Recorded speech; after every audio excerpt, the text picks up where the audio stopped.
Hello. Welcome on back to...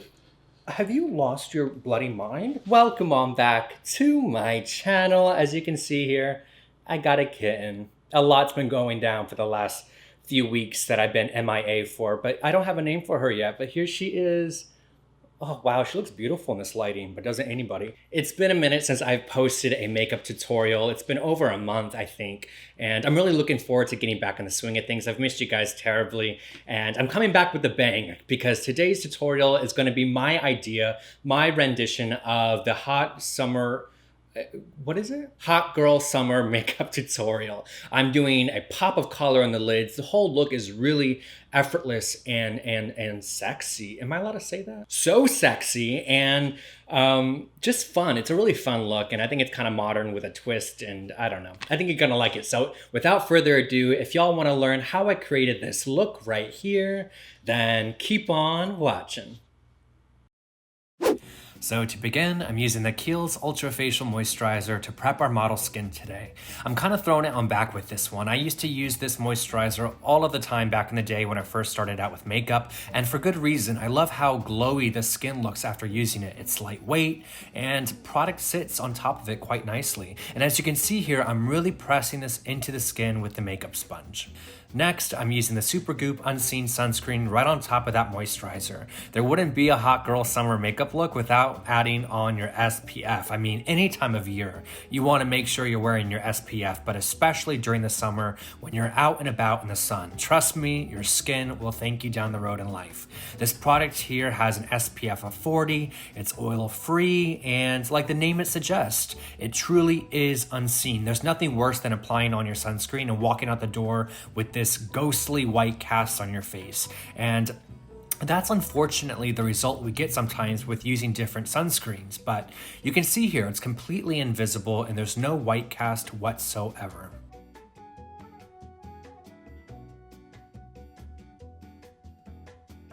Next up, for foundation, I'm using the Bite Changemaker foundation in the shade L40, which is a pretty good match. I mean, come on, that's a darn good match to our model's skin tone. It blends right in, it's a natural finish, and it's not heavy on the skin. It's a light to medium coverage, but you can totally build this up to be full coverage if that's the look you're going for. Mind you, I'm still going to add on concealer and a cream contour and blush and all that, so I don't really find it necessary to build this product up. Our model, Dania, has beautiful skin to begin with, so I don't completely want to cover that up. I want her skin to look like skin today. I want her freckles to peek through, and for any little blemishes she may have, I can use a little extra foundation in those areas, but I'm really happy with how this is looking. As you can see here, the skin looks fresh and flawless. Now that I have this applied, I'm going to take the Too Faced Born This Way concealer in the shade Snow and apply this just in the inner lower corner of the eyes. I'm going to leave this here for a few minutes while I apply on the cream contour bronzer, but once I head back to blend it out, it'll all make a little bit more sense. Okay, to add some color to the skin, I'm using the Makeup by Mario Soft Sculpt Shaping Stick in the shade Light Medium and applying this onto the areas of the face that I want to add warmth and dimension to, including below the cheekbones, jawline, perimeter of the forehead, and down the sides of the nose. And I'm applying this on with a dense foundation brush. I think it's from Makeup Forever, I'm not quite sure, but the Mario product itself comes with a brush on the other end of the stick, which is really useful if you like to apply the product directly from the stick and then blend out with the brush on the other end. Personally though, I like applying on cream products with a brush. I find that doing it this way, I use less product and I get a more seamless blend. Rather than applying the stick directly onto the skin, it takes a little more work to blend out, and most of the time I'll end up disrupting the foundation that I applied beneath it. Do you know what I mean? I don't like to move or push the products around that I had placed prior. I like to layer and blend, layer and blend. Anyways, I'm not sure if that makes much sense, but as you see here, I've head back to the sponge and I've begun to really press and blend this product into the skin. The blending of the complexion products is really my favorite part of the makeup process, and I know some of y'all like watching this too, so I've included a good amount of this footage in today. If it's not your vibe, you're welcome to fast forward, but for those of you who do enjoy it, here it is.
Alrighty, if y'all are still with me here, I've just finished up here with the blend of this concealer. Because I do want a more bright inner corner, I've applied just a tad bit more of that concealer to the inner corner before blending it out. I'm really happy with how this is turning out. I mean, come on, her skin looks impeccable here.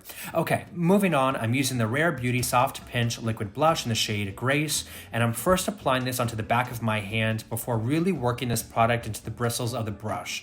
Then I'll go in and softly start patting this onto the skin. I see a lot of people applying this blush on straight from the applicator, making those dots on the cheek. And let me say, I don't know everything about makeup. I don't. I learn something new every day, but let me tell you what I do know. You will get a more flawless, seamless, airbrushed like finish if you lightly layer and blend products on top of each other rather than go straight in with the product in a concentrated area of the skin and then buff it in. It disrupts the finish of the products you worked so hard to blend together beforehand. Just trust me on this one. It makes a huge difference, and I'm going to show this technique later on for the liquid highlighter as well. But first, I'm using the One Size Translucent Ultimate Setting Powder to set the concealer into place. I'm applying this on with a fluffy dome-shaped brush right where I had applied that concealer underneath the eyes. You usually see me use a powder puff to apply powder, and that's great to use for a more full coverage look where I'm needing to use more powder, but in this case, I'm using just enough powder under the eyes to prevent that concealer from creasing. I'm not baking under the eyes today. I will use powder to bake the jawline, which you'll see me later on do, but in the meantime, I'm setting the areas that I want to be matte, such as the under eyes, the eyelids, through the brows, and I'll fine tune around the nose and the mouth as well, but I want the rest of the face to keep that luminosity that it has. It doesn't look greasy or oily, or at least not in my opinion. It has that fresh off the beach glow that I think any summertime makeup look should have.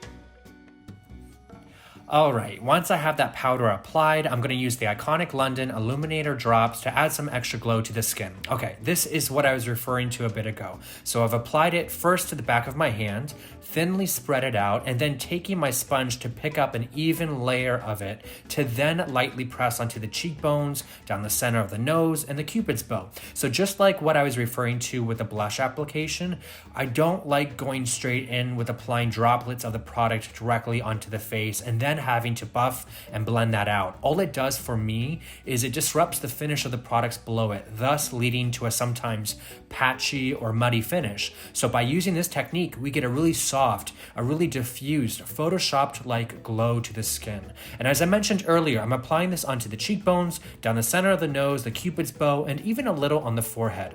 And then, heading back to the translucent powder, as promised, I'm using this to bake the jawline, placing that powder right underneath that contour, which will later dust off after we finish the eye makeup.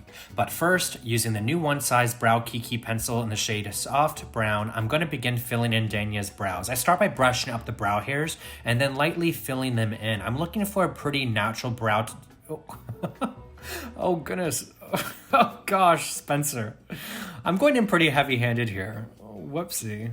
Just as I was saying I wanted a natural brow, what's wrong with me? I think I end up brushing this product through a bit, or at least I hope so, to blend it in. This is the first time I'm using the One Size brow pencils. I did swatch all of them off camera, and I'll say I love that the shades are either cool or neutral in tone. And I also love that the pencil is super fine, so you can really get in there and feather in some realistic looking brow hairs. The only warm toned pencil shade they have, if I remember correctly, is the shade Auburn, which I actually used today to draw back in some of her freckles, which I did off camera.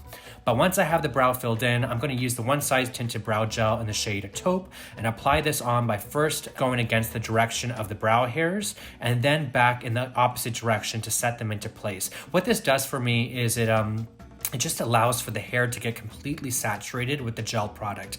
Now that we have this brow done, I'm going to complete the other one off camera, and then we can finally start on the eye makeup. To do so, I'm using only one eyeshadow today, which is this orange shade from the Anastasia Beverly Hills Norvina Mini Pro Pigment Palette Volume 2, and I'm packing this right on the lid, from the lash line to the crease and everything in between. Y'all, this look is so easy to do. It's nearly impossible to mess this up, and that's a lot coming from me because I have the most busted looking eyeshadow look sometimes. I always find a way to butcher it, but this time, this right here, so easy. I'm literally just applying this eyeshadow on with a flat brush before using a clean blending brush to smoke out the edges. And of course, you can use any color you want for this. You can use a bright pink or a neon green or black or, whatever floats your boat. I just think a bright orange looks really beautiful with blue eyes. And you know what else? I think this color is so edgy and confident and summery. Like I had said in my intro, this is my interpretation of a hot girl summer makeup look. The skin looks dewy and flawless. The lips will be a simple nude shade, and the eye makeup is bold yet minimalistic. I'm not even using false eyelashes today. I'm just going to use a light coat of mascara, which will be the Kevyn Aucoin Indecent mascara. And I'm just running this through the top lashes, not the bottom. I want the bottom to look really clean, so that's why I've chosen not to use mascara or eyeshadow there. But yeah, as I was saying, I'm not using false lashes today. I feel like lashes would be too overpowering with this eye look. I want the eyeshadow to have its own moment today. You know what I mean? And as for that powder we let sit on the jawline, I'm wiping that right away with a large fluffy face brush. Not a crazy dramatic difference. It's subtle and understated. Now with this Patrick Ta nude eyeliner, I'm going to run this through the lower waterline, and this will open up the eye a bit. This is a nice shade if you're looking for a nude liner. It's not too white, it's not too yellow, it's not too pink. It's a nice shade that'll work on a variety of skin tones to brighten and open up the eyes, and it stays put. I wore it today for a good 4 hours before washing off my makeup, and it was there looking the same way it had when I first applied it on. And then using the Huda Beauty lip contour pencil in the shade Terracotta, I'm going to trace along the border of her lips. I'm not looking to make her lips bigger per se. I think she has a really pretty and natural lip shape, so I'm not really overdrawing today, but I am taking the pencil to line the complete border of her lips, and then you'll see me take a detailed blending brush to diffuse the edges. Why I'm doing this is because I'm looking to get a more worn-in look for the lip products. I don't want it to look like she spent 30 minutes in the mirror applying on her lip products. You know what I mean? And yes, we did use a lot of different products today, but if you think about it, we didn't use a lot of them.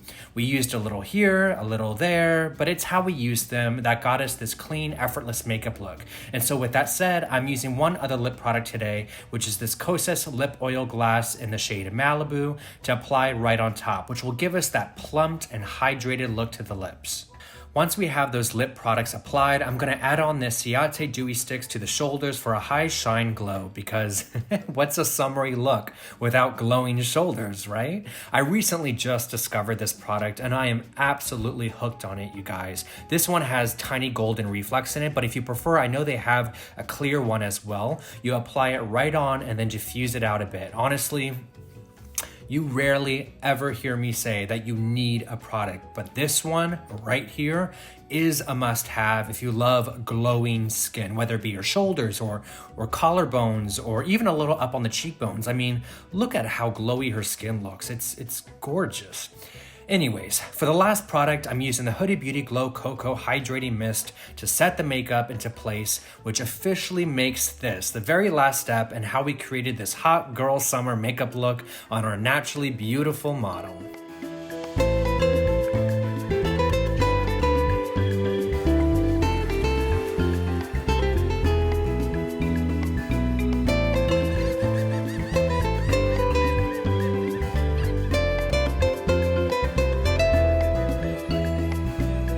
There we have it, kids. I hope you guys enjoyed today's tutorial. If you did, be sure to give this video a big ol' thumbs up and subscribe to the channel. You can also check out more of my work on my Instagram at Painted by Spencer.